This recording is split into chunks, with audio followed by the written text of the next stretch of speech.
Good day, folks. Good day to where you are. And it's really amazing in this episode because I was able to get in the show, and I'm very grateful that he accepted my invitation. Shawn White, the founder of Queer Colors Theater. And Queer Colors Theater, I discovered it because just recently this year, I just got into playwriting. So for many of you out there who probably know me a little bit, I usually write short stories, but it is in this year where I started to experiment with playwriting, and yeah, I'm happy to be able to connect with Shawn White, who is a very talented playwright and director, and also an actor who founded Queer Colors Theater, which is one of the also theater companies that um, highlight and celebrate queer narratives, which is very important to many of us. So Shawn, I will let you introduce yourself because I believe that you have a lot of things to you have done a lot of great things, and I think that I don't really deserve to explain everything in a nutshell. So yeah, go ahead and yeah, thank you so much for being here. Yeah, yeah, of course. Thank you very much for having me on here to talk. I'm very excited. So I am Shawn White. I am an actor, I'm a writer, I'm a director. I'm pretty much just an artist all around, and I love my cats because I love them very, very much. It's true. Yeah.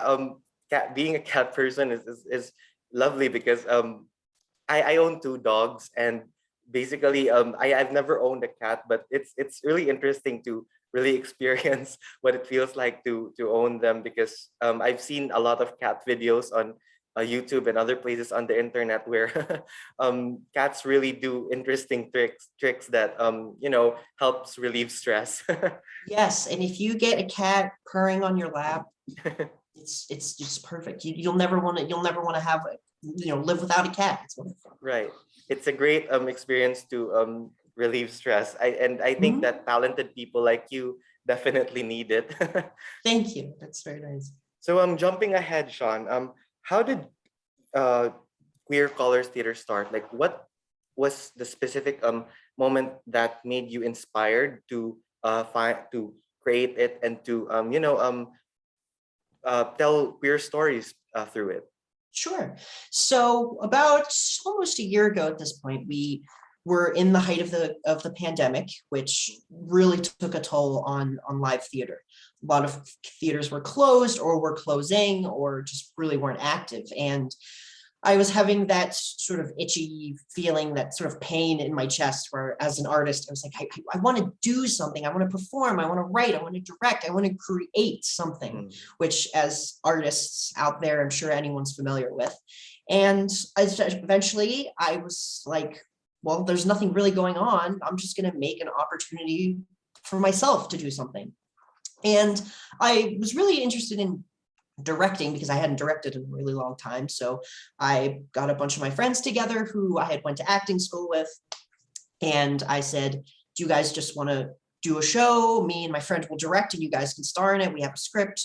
And yeah, and they were all on board. And eventually towards the end of production, we were like, well, what are we doing this for? Like, we couldn't just upload it and be like, here's a show. And that's where Queer Colors Theater came from. It was an opportunity for us, who many of our cast and crew were queer.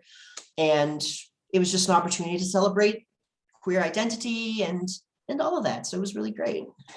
Yeah, and I've seen one of the shows that Queer Colors Theater has produced. It's your play, your personal play. So it's entitled Oliver and Isaac. I will put the link in the description below this episode. But anyway, yeah, uh, what I really like about the play, so it's available for viewing on YouTube for everyone who's interested to watch Shawn's play. What I really like about it, Shawn, is that you were able to draw personal experiences into your art, and I think that as an artist, as artists or not only playwrights, but in any form or any genre that we do, there's always a certain aspect of experience that we put in our work, and that really resonates well with your experience as a queer person, and as a person who celebrates those narratives. So speaking of queer narratives, how are the queer narratives being represented in modern day American theater? So let's stick with American theater because you're from America, and well, basically, Yes. it's theater is vibrant there. So anywhere in the world is also vibrant. Yeah. But we're talking Yeah, about absolutely. your school. Uh-huh. I do have a friend from Mexico who is one of the co-founders of Queer Colors, and he tells me stories about the queer situation in Mexico, which I won't spend too much time talking about, but I just wanted to say how different it is when we talk about sort of queer experiences in US and Mexico and whatnot. But Yeah. in America, I think the queer experience in plays is in a very nice spot right now. We're getting plays, one act scripts, all sorts of things from so many different kinds of people of different races and gender expression and Right. everything. And it's really wonderful. And I'm really glad that the scripts are feeling so much more personal, so much more intimate, because a lot of queer scripts from the 90s, the 80s, and even, before that, are great scripts, and they have lots of historical value. They may be wonderful, and I would not be opposed to producing or maybe seeing one someday, but a lot of them feel a bit dated, or just in terms of what they represent, or characters that I feel just are stereotyped too much. And it's really unfortunate, because again, these plays are really great, but they're clearly a product of their time. So at Queer Colors, we really try to look for plays that feel raw, that feel honest, that feel modernized, but also universal. We don't want to have, we don't want to, I guess, I'm not sure what the word I'm looking for is, but we want everyone to feel like they can connect with the script. And I think that answers your question. I think I talked a lot. Yeah, that's very, like, I like the way how you really express the diversity when it comes to theater, because at the end of the day, art is really inclusive, and Yeah. everyone has stories to tell. And I do agree with you with when it comes to like telling stories from different points of view, because a lot of us have experiences that may not be relatable to others, but is significant to us. And I think in the Philippines, the queer community is experiencing very different issues with the queer community in the States. And I think one of which is that in the Philippines, queer communities are being, for lack of a better term, like tolerated, but not legally recognized. Right. In the States, I think it's a different thing because you already have same-sex marriage. People can, like, queer couples can own properties together without being discriminated against. But I think that those realities still are still being still being advocated towards, like the equality that we all aspire to. And I think that's being done here. And I think one of the advocacies that I also have in writing queer stories is that to help us be seen in a light that is not stereotypical and not discriminatory. Yeah, absolutely. So speaking of issues, Sean, what are some issues and challenges that the LGBTQ plus community, let's stick with, again, in the scope of the States, Sure. has to overcome in regards to theater spaces, like the work, the projects, and those little nitty gritty details. Yeah, absolutely. I think a lot of it is right now, above all else, a project. If you're looking for investors, if you want a space, a project has to make money. And I think that's still kind of a thing where investors may feel that a script may not exactly feel like profitable. So I think there is still that of trying to, like, you want your script to keep your integrity, but you also have to worry, if you want people to see your show and you want people to invest in your show, it also has to have some relatable element, as I think any good show does. I don't think that's a huge issue, but in terms of a theater space, we're still sort of finding our footing. There aren't a lot of queer theaters that I know of that are exist in like a public space. Not to say that there aren't, but I have no idea. A lot of queer theaters and queer, maybe literary magazines or other things all exist online right now.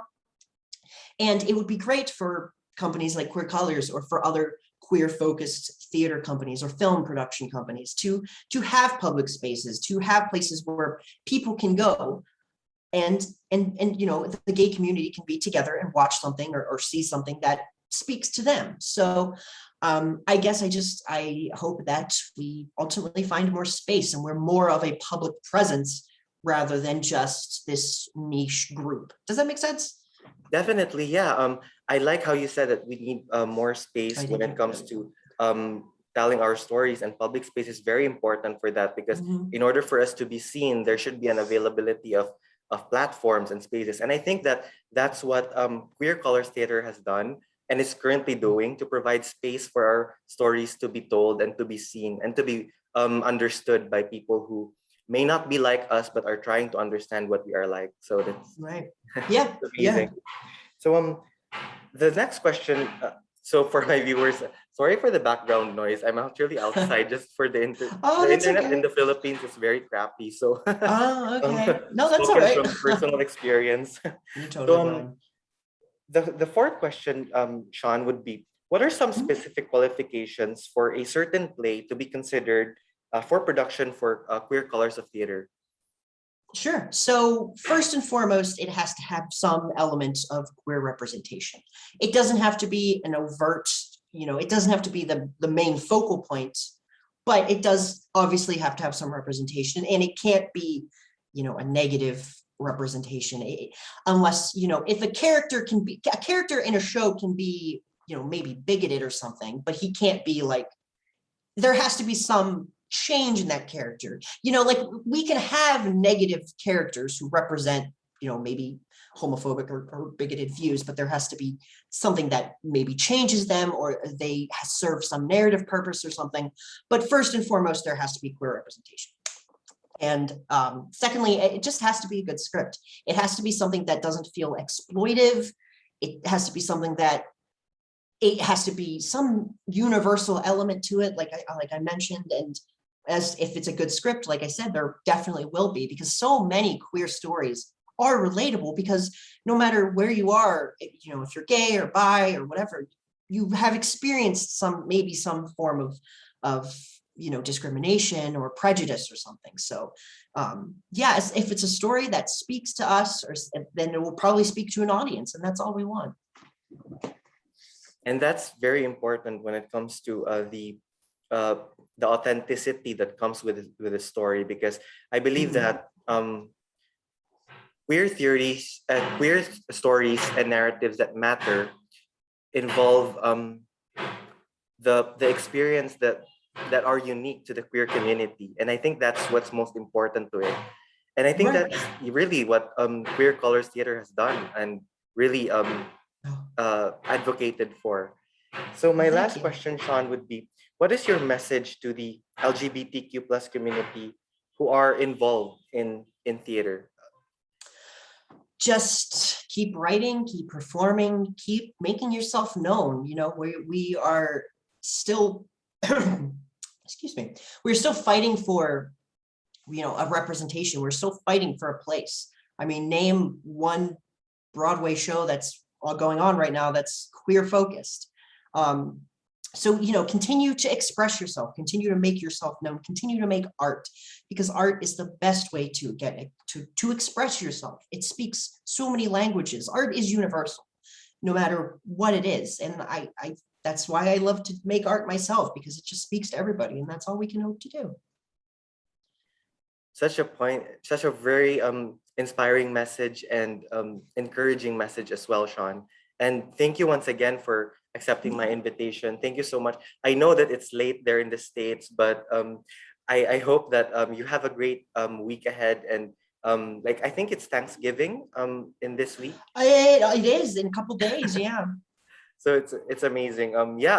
It's also one of the things that I'm grateful for, to be able to connect with you and to be able to speak to you about this, because in the Philippines, although there are a lot of LGBTQ plus advocates that highlight um, like queer narratives, it's also important to reach out and to be in solidarity with other queer communities from any part of the world, because like you said earlier, we all have that universal issues that we to deal with and we also have that universal reality that we all experience, even though some of our experiences may differ from others. There's Mhm. always that um, point where we can relate to each other, and I think that's one thing that we should advocate for. And yeah, very thankful for this opportunity, Sean, and thank you so much for being on the show. Yeah, thank you very much. This was really wonderful, and I guess I just want to say again, just keep making art, keep being yourself, because art again, it's universal, and our experiences may be different, but our feelings are all the same. We've all Exactly. felt similar things, and that's all what a good art does. Exposes different feelings that we all realize. Hey, we've all had this kind of similar experience, and yeah, that's it. So thank you again. Exactly. Thank you very Thank you. much. Thank you so much, Sean. So that's it, folks. Mhm. For every links, I will include them in the this description below, and you can also watch Sean's really amazing play in the description below, in the link through the description below. So thank you so much, Sean, and have a great day, everyone.